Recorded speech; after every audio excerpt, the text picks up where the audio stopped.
जाते हैं स्वर्ग मिलेगा। स्वर्ग तो किताबों पढ़ने से मिलता है, मंदिर जाने से कभी नहीं मिलता। कहूँगी कि आप लोग मजबूत बनिए और अपने इरादे मजबूत कीजिए और अपने हस्बैंड के साथ बाहर निकलिए और अपनी लड़ाई स्वयं लड़िए। कोई किसी की लड़ाई नहीं लड़ता, कोई किसी को मतलब न्याय नहीं दिलाता। हमें अपने हक के लिए खुद लड़ना पड़ता है।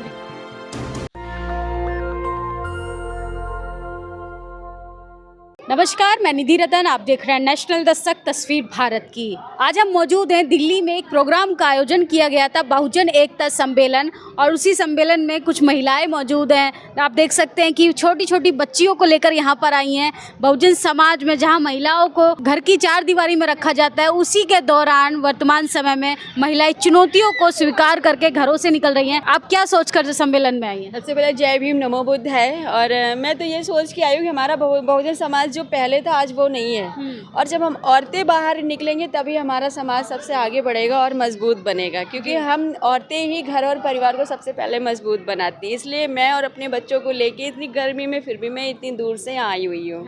तो आप बुद्धिस्ट हैं? हाँ हाँ। आप पूजा पाठ नहीं करती? बिल्कुल नहीं, मंदिर भी नहीं जाती कभी नहीं। स्वर्ग कैसे मिलेगा? आप पूजेंगे नहीं? कहने की बातें हैं, स्वर्ग मिलेगा। स्वर्ग तो किताबों पढ़ने से मिलता है, मंदिर जाने से कभी नहीं मिलता। ये देखिए, ये घर चलाती हैं, उसके बावजूद यहाँ पर आई हैं। दो अपनी बेटियों के साथ आई हैं, जहाँ पे महिलाएं हताश निराश होकर घरों में बैठ जाती हैं कि हम बच्चों के लिए, परिवार के लिए अपने सपनों को दबा देते हैं, हम घर से नहीं निकल सकते। उसी चुनौतियों के साथ महिलाएं घर से निकल रही हैं, सम्मेलन में मौजूद हो रही हैं, पार्टिसिपेट कर रही हैं। क्या कहेंगी मैम उन महिलाओं के लिए जो घरों में बैठी हैं ये सोचकर कि हमारे बस की अब कुछ नहीं है? नहीं नहीं, औरतें बहुत कुछ कर सकती हैं, सब कुछ कर सकती हैं, और औरतों को आगे आना ही पड़ेगा जी। तभी कुछ हो सकता है। ऐसे घर में बैठ के तो फिर वही सोच रहेगी जैसे हम सोच रहे हैं। आप जिस तरीके का गेटअप पहन के आई, ये भी समाज के लिए, बहुजन समाज के लिए प्रेरणादायक है। इस पर आप क्या कहेंगी? ये हमारी ड्रेस है जी, और हम पहन के आए हैं, और हर लेडीज़ को पहन के आना चाहिए। वो चूड़ी और सिंदूर ये सब छोड़ो, वो उससे कुछ नहीं मिलता है।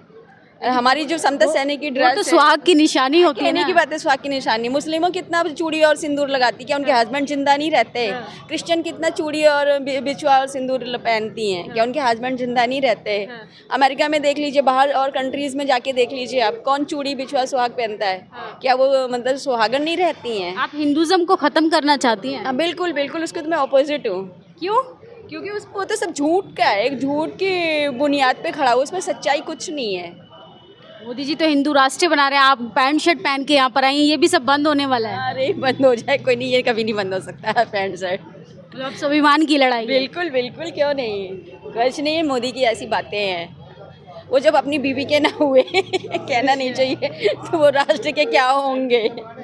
देखिए, सरकार हिंदू राष्ट्र चाह रही है, उसी हिंदू राष्ट्र में महिलाओं का भी एक परसेप्शन है, महिलाओं की भी अपनी एक विचारधारा है। उस विचारधारा को आपके सामने पहुंचाना बहुत ज़रूरी है। क्या कहेंगी मैम उन महिलाओं के लिए जो आपको, तमाम हमारे दर्शक हैं और वो आपको देख रही हैं? मैं उनसे यही कहूँगी कि आप लोग मजबूत बनिए और अपने इरादे मजबूत कीजिए और अपने हस्बैंड के साथ बाहर निकलिए और अपनी लड़ाई स्वयं लड़िए। कोई किसी की लड़ाई नहीं लड़ता, कोई किसी को मतलब न्याय नहीं दिलाता। हमें अपने हक के लिए खुद लड़ना पड़ता है जी। और आप बाहर निकलिए, लड़िए, और समाज में देखिए कहाँ हमारा समाज कहाँ से कहाँ पहुँच रहा है। आपका पूरा फैमिली बुद्धिस्ट है? पूरी, इसे पूछो, अभ्याशील नाम है इसका। अच्छा। हम कभी हिंदू मंदिर नहीं जाते। अच्छा। पति का, सास ससुर का कोई दबाव? नहीं, मेरे हस्बैंड बहुत अच्छे, वही तो मुझे ड्रेस दिला के लाए, पहनो, जो साड़ी नहीं पहननी है ये पहनो, हमारी ड्रेस है। देखिए, ज्योतिबा फूले की तरह जिस दिन सावित्रीबाई फूले को सोचकर लोग अपनी महिलाओं को निकालेंगे घर से बाहर, उस दिन शायद इस देश की तस्वीर बदलती नज़र आए। मुझे बहुत अफसोस से कहना पड़ रहा है कि यहाँ जो प्रोग्राम आयोजित किया गया है, सम्मेलन जो आयोजित किया गया है, वहाँ पे पुरुषों के मुकाबले महिलाओं की संख्या बहुत कम है।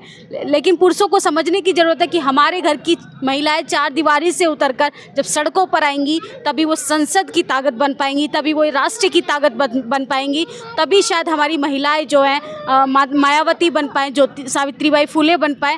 सोचिए, ऐसी सशक्त महिला को आप, अगर महिलाएं सुन रही हैं और पुरुष भी अगर इस वीडियो को देख रहे हैं, तो इनसे इंस्पायर होइए। और क्या कहेंगी उन पुरुषों के लिए जो महिलाओं को अपने साथ नहीं लाते हैं? नहीं भाई साहब, अपनी अपनी घर की औरतों को, बहनों को जरूर लाइए, तभी तो समाज आगे बढ़ेगा। बदलाव तो चाहते हैं यहाँ के पुरुष, लेकिन वो चाहते हैं कि हमारी घर की बीवियाँ, बहन बेटियाँ घर में सुरक्षित रहें। ऐसा नहीं है, घर में जो सुरक्षित रहना होता है वो बाहर भी औरत अपनी हिफाजत कर लेती है। इनका क्या नाम है? इनका नाम है अनुप्रज्ञाशील। अच्छा, आपका नाम क्या है? भैया बाबा साहब को जानती हो? नहीं बाबा साहब को हाँ जानती है ना। कौन सी क्लास में पढ़ती हो? First A. अच्छा, देखिए बच्चे जब छोटे बचपन से ही निकलेंगे, अपने संविधान के प्रति जागरूक रहेंगे, सचेत रहेंगे, उनको जागरूक किया जाएगा, तो जिस तरीके से आरएसएस तैयार कर रही है अपनी शाखा में छोटे छोटे बच्चों से हिंदू राष्ट्र बनाने के लिए, हमें भी अब वही करने की ज़रूरत है। अपने घर की महिलाओं को, बच्चों को सड़कों पर उतारने की ज़रूरत है, आंदोलन में ले जाने की ज़रूरत है, तभी हम इस समाज की तस्वीरों को बदल पाएंगे। हमारी बातचीत आपको कैसी लगी? आप अपनी राय कमेंट बॉक्स में ज़रूर दें। शुक्रिया। नेशनल दस्तक की आपसे गुजारिश है कि अगर इसको बचाना चाहते हैं तो नेशनल दस्तक को सब्सक्राइब करने के लिए रेड कलर के सब्सक्राइब बटन को दबाएं, फिर बेल आइकन की घंटी दबाएं। नेशनल दस्तक को बचाने के लिए बहुत जरूरी है कि हर खबर को शेयर करें, लाइक करें, कमेंट जरूर करें।